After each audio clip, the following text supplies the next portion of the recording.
इन लोग का कहना है कि अभी जो सरकार है, विश्व हिंदू परिषद बताएगा कि कौन मुख्यमंत्री बनेगा बंगाल का। जब कोई आदमी बैठ जाता है तो सोचता है कि अब तो हमारा ये राजस्व है, कोई बात नहीं है, लेकिन बदलाव होता है तो काम होता है, उससे पब्लिसिटी को फायदा होता है। क्या ये चीज केंद्र में लागू नहीं होता है? एकदम होता है। आरोप लगा रही है अगर बीजेपी को वोट दिया जाएगा तो सांप्रदायिकता फैलाएगी। जरूर ऐसा तो होगा ही, होना है। केंद्र में भी होना चाहिए था, केंद्र में कोई विपक्ष है ये नहीं है। सिटीजनशिप का सिर्फ एक ही चीज आधार वोटर कार्ड से ही आपका वो फुलफिल होता है। आधार पैन ये सब को नहीं। नाम कटा हुआ था SIR में। अच्छा। मैंने दोबारा से एप्लीकेशन करा के। नमस्कार, मुद्दा चुनावी 2026 पश्चिम बंगाल। अभी सारा देश का नजर अगर कहीं पर है तो वह है पश्चिम बंगाल के चुनाव पर। आज पहला चरण का मतदान संपन्न हुआ और मैं जहां खड़ा हूं यहां दूसरे चरण में मतदान है और 29 तारीख को यहां पे मतदान होना है। तो मैं आज इधर से गुजर रहा था, कुछ लोग मिले, सोच रहा इनसे जरा पूछते चलते हैं कि यहाँ का माहौल क्या है, हाल चाल क्या है यहाँ का। दादा यही वोट है? हमारा तो नाम नहीं क्या, हमारा तो कुछ नहीं किया। अरे यहाँ का वोटर नहीं है कोई इसमें? आप लोग वोटर नहीं है यहाँ के? नॉर्थ हावड़ा के हैं। अरे यह बंगाल के वोटर है तो बंगाल के वोटर है तो यही पूछना है कि पश्चिम बंगाल के वोटर है, ये क्या स्थिति पश्चिम बंगाल के इस बार है? क्या लग रहा है, परिवर्तन होगा कि जैसा है वैसा ही रहेगा? लोग तो यही नजरिया देखते हैं, यहाँ दो ही बात है, या तो परिवर्तन या जो है वैसे। यहाँ बहुत से वोटर्स जो हैं वो थोड़ा साइलेंट मोड में है, वो अपना पत्ता खोल नहीं रहे हैं। ये बात हम भी महसूस कर रहे हैं, क्योंकि वो खुल कर नहीं बोल रहा है। क्योंकि ऐसा हो सकता है जैसे पिछले चुनाव में हुआ था कि जैसे जो बीजेपी के समर्थक थे वो खुल कर आए तो उन्हें मार्किंग कर लिया गया, उनको टारगेट कर लिया गया। तो उसके बाद जब चुनाव खत्म होने के बाद उनको मार्क करके उनके साथ दुर्व्यवहार हुआ। तो क्या दिक्कत आपको, ऐसे क्या लग रहा है? सुन रहे हैं आप लोग इस जगह पे, यहाँ पे तो बहुत सारा बंगाल की गाड़ी जाती है आती है, ये शालीमार जगह है, ये तो पूरा यहाँ से सब सामान जाता है सब ना। ये तो डिपेंड करता है कि इलाके पे, हाँ तो ये इलाके पे डिपेंड करता है।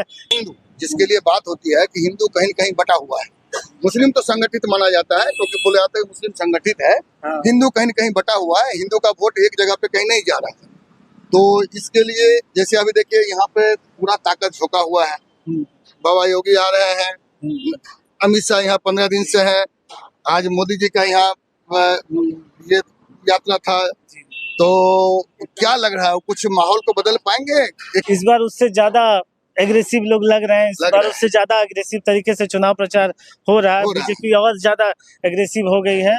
अच्छा, एक चीज पूछ रहे हैं कि SIR का कितना असर होगा? नहीं SIR का कोई असर नहीं। तो आगे आते हैं। SIR का कोई असर नहीं। कहीं न कहीं कहा जाता है कि जो मुख्य पॉकेट था तृणमूल कांग्रेस का, वहाँ से सबसे ज्यादा नाम काटा गया है।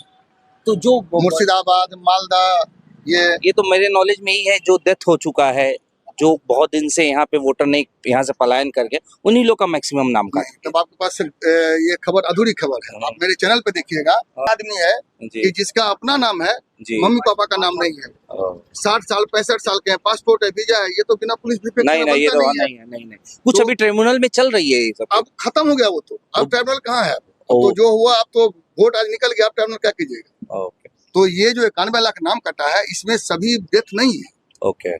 कुछ लोग ऐसे भी, आप मेरा अगर इसमें वीडियो देखिएगा, SIR कवरेज करने जाता था, उसमें ये देखा कैसे ऐसे लोग रोते हुए मिले हैं कि जिसका पूर्वज है 5 लाख आदमी है, 7 पुष्ट है, पूरा खानदान है। ये तो आप जैसे बता रहे हैं चिन्हित करके काटा गया, ये तो हमको नहीं लगता है कि चिन्हित, इसीलिए उसके नाम में कहीं इस्लाम मिला, कहीं मुल्ला मिला, कुछ ना नाम का डिफरेंस की वजह से। मेरा भी नाम कटा हुआ था SIR में। मैंने दोबारा से एप्लीकेशन करा के फिर से उसको। अच्छा, रजिस्ट्रेशन आपका भी डाला हुआ था? हाँ, मेरा भी नाम कटा। नहीं, मेरा भी यही था, तो मैं भी उसको, मेरे पिताजी का मैं गांव से वो लाया, उसका किस 2001 में कहाँ थे वोटर, उसको लाके यहाँ पे उसको दिया, फिर मेरा भी तो नाम। क्या है कि 3 चीज मांगा जाता है अभी के दिन में, एक आपका आधार कार्ड, एक आपका पासपोर्ट, ये सबसे जो महत्वपूर्ण 2 चीज है, इससे आप सारा विश्व भ्रमण कर सकते हैं। हाँ, बिल्कुल विश्व। अभी अगर अर्थी जलाने भी जाते हैं तो आधार कार्ड लगता है। आधार कार्ड एकदम मस्ट है। तो आधार कार्ड की वैल्यू खत्म हो गई। हाँ, ये तो बात सही बोल रहे हैं, आधार कार्ड। पासपोर्ट की वैल्यू खत्म हो गई। आप देखते होंगे न्यूज में कि जो लोग आ रहा है, बोला मेरे पास पासपोर्ट है, मगर सबसे बड़ा है, लेकिन उसका मगर ये तो आपका नहीं सिटीजन, आधार उसका मनुष्य का पहचान है, लेकिन पासपोर्ट सिटीजनशिप का पहचान है सारा वर्ल्ड के लिए। हाँ, सारा वर्ल्ड, इंडिया के लिए तो है ही, तो बाहर कैसे निकले? कैसे ऐसा है कि बदलाव जो है वो हर हमेशा होना चाहिए। बिल्कुल, क्योंकि बदलाव होने से ही कार्य होता है। कहीं भी जाइए, जैसे आप राजस्थान सरकार में देखिए 5 साल में वहाँ चेंज होते रहता है, तो वहाँ अच्छा काम होता है।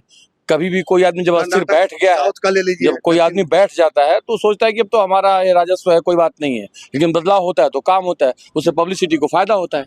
क्या ये चीज केंद्र में लागू नहीं होता है? एकदम होता है। तो केंद्र में 15 साल हो, तो 15 साल हो गए तो वो अच्छा अगर काम कर रहा है तो बदलाव नहीं लोग कर रहे तो यहाँ हैं, पे नहीं करेंगे इसे करेंगे। अच्छा बताइए, ये बता रहे हैं कि केंद्र में लागू नहीं होगा, राज्य में लागू होगा बदलाव का। केंद्र में भी होना चाहिए था, केंद्र में कोई विपक्ष है ये नहीं है, ये बोले यहाँ पे है कहाँ? नहीं, तो यहाँ पे अगर कहा जाए तो यहाँ पर मुख्यमंत्री किसको बनाइएगा आप अगर जितने? मुख वो पोरे होबे इलेक्शन टा पोरे इलेक्शन हो जावे तार पोरे रेड रोडे इन लोग का कहना है कि अभी जो सरकार है, विश्व हिंदू परिषद बताएगा कि कौन मुख्यमंत्री बनेगा बंगाल का। अभी तक तो ये बीजेपी नहीं का है जो इलेक्शन लड़ रहा है शुभेंदु अधिकारी चाहे दुनिया वही बनेगा, कोई नहीं बनेगा। अभी तक बीजेपी का यही ट्रेंड रहा है। जैसे मोहन यादव हुए, कोई यहाँ कोई वहाँ से सोचा था? जानता नहीं था। रेखा गुप्ता हुई, किसी को जानता कोई नहीं जानता था, किसी को जैसे बैठा मांझी को बनाया गया उड़ीसा में, उड़ीसा मांझी कोई जानता था कोई जब जानता बनेंगे था किसको बनेगा। तब तो इन लोग का कहना है कि चुनाव का नतीजा होने के बाद देखिए और बहुत बुजुर्ग मिले हैं बाबा। नहीं ठीक है। अरे कांग्रेस की क्या दिक्कत है? कांग्रेस कहाँ खत्म हो गया? कांग्रेस का है, बताइए। कांग्रेस ऑल इंडिया में है। ऑल इंडिया में है। तो, देखो गाड़ी इधर आ जाओ। क्या नाम हुआ आपका? मेरा नाम है रामनवल उपाध्याय। रामनवल उपाध्याय जी सर। तो क्या लग रहा है इस बार? क्लियर कोई नहीं बोल पा रहा है कि कौन पार्टी जीतेगा कौन हारेगा, ये क्लियर नहीं बोल पा रहा। तो आपको क्या लग रहा है शासनकाल 15 साल का कैसा रहा है? बहुत अच्छा तो नहीं रहा है और अच्छा भी कहा जा सकता है। ऐसा कोई दीदी आरोप लगा रही है अगर बीजेपी को वोट दिया जाएगा तो सांप्रदायिकता फैलाएगी। जरूर ऐसा तो होगा ही, होना है। ये आशंकित है लोग। हाँ एकदम आशंकित है। अच्छा हुआ इन लोग से मिले, बात किए, अच्छा लगा। परिवर्तन की लहर है, पलटानो दरकार। अब देखते हैं, ये तो 4 तारीख को ही पता चलेगा क्या होता है। फिलहाल आप देख रहे थे मुद्दा नहीं, कमेंट बॉक्स खुला हुआ है, अपनी प्रतिक्रिया दीजिए। अगर आप फेसबुक यूट्यूब से देख रहे हैं चैनल को सब्सक्राइब फॉलो कर लीजिए। नमस्कार।